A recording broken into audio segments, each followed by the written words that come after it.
Assalamualaikum warahmatullahi wabarakatuh. Baiklah, pada kesempatan kali ini saya akan membahas mengenai kebahasaan teks ceramah. Nah, kebahasaan teks ceramah merupakan materi kelas 11 ya untuk SMA secara umum. Nah, adapun kaidah kebahasaan teks ceramah, yang pertama adalah sapaan.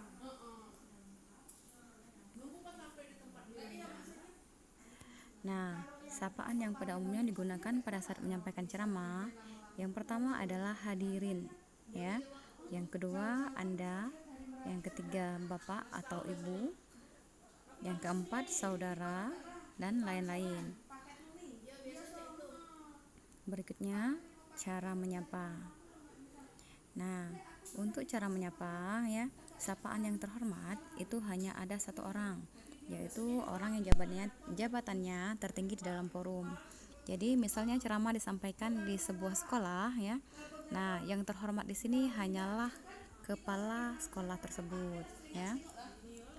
Nah, untuk yang terhormat, kalau dia berupa jabatan itu tidak menggunakan kata Bapak.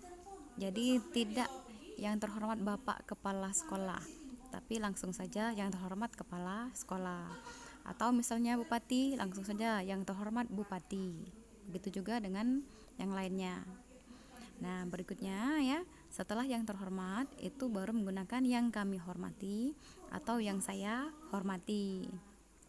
Jadi di sekolah ya, setelah yang terhormat, yang tertinggi tadi kepala sekolah, dilanjutkan dengan yang kami hormati wakil kepala sekolah ya, dewan guru, tenaga administrasi sekolah ya, dan kalau kalian sebagai siswa serta teman-teman yang berbahagia.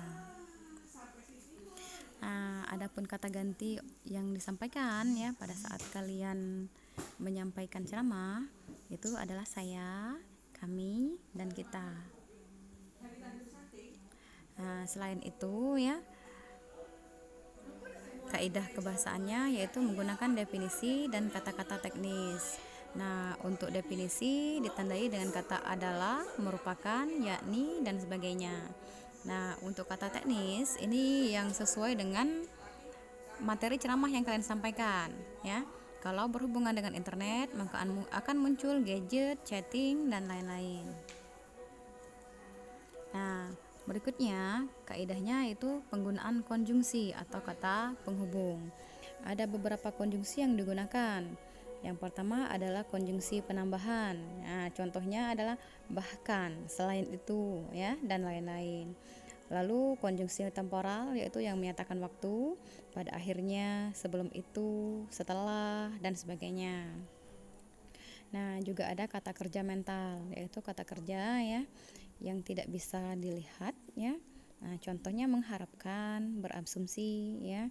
Juga ada kata-kata persuasif ya, atau menyampaikan harapan, hendaknya, sebaiknya, dan sebagainya ya. Nah, selain itu ya, akan muncul konjungsi sebab akibat. Nah, akibatnya dengan demikian ya. Ada juga konjungsi perbandingan atau pertentangan. Nah, ditandai dengan kata berbeda halnya, namun, sebaliknya, dan lain-lain. Nah, adapun kalimat yang kita gunakan pada saat ceramah ya, itu tidak boleh ambigu, tidak boleh mubazir, dan tidak boleh rancu ya. Tidak ambigu artinya maknanya hanya satu, jelas. Nah, tidak mubazir artinya juga tidak berlebihan. Contohnya yang paling sering salah itu hadirin. Hadirin itu maknanya sudah banyak. Jadi tidak lagi menggunakan kata para, apalagi ditambahkan dengan kata sekalian. Juga tidak boleh rancu ya, karena kalimat itu harus jelas yang mana subjeknya, siapa yang disapa, dan sebagainya. Nah, ini adalah beberapa contoh ya keefektifan kalimat. Yang pertama yang tadi sudah dikatakan, hadirin dipersilakan duduk ya, disilakan duduk ya. Jadi kepada itu tidak usah lagi, karena hadirin itu sudah menyapa orang lain ya.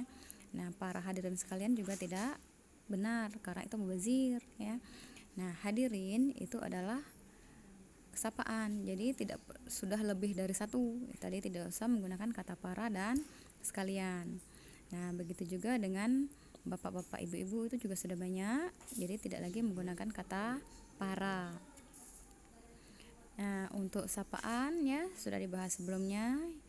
Yang terhormat Bapak Kepala Sekolah, jadi tidak perlu menggunakan kata Bapak ya. Nah, ini poin E, ini yang paling banyak dilakukan orang ya. Acara selanjutnya adalah sambutan dari kepala sekolah. Kepada kepala sekolah, waktu dan tempat saya persilahkan. Nah, waktu dan tempat itu tidak bisa dipersilahkan ya, karena yang dipersilahkan itu adalah orang. Jadi, yang benar itu adalah orangnya yang diminta untuk ya maju atau dipersilahkan tersebut. Contohnya kepada Bapak Hasan ya, saya persilahkan.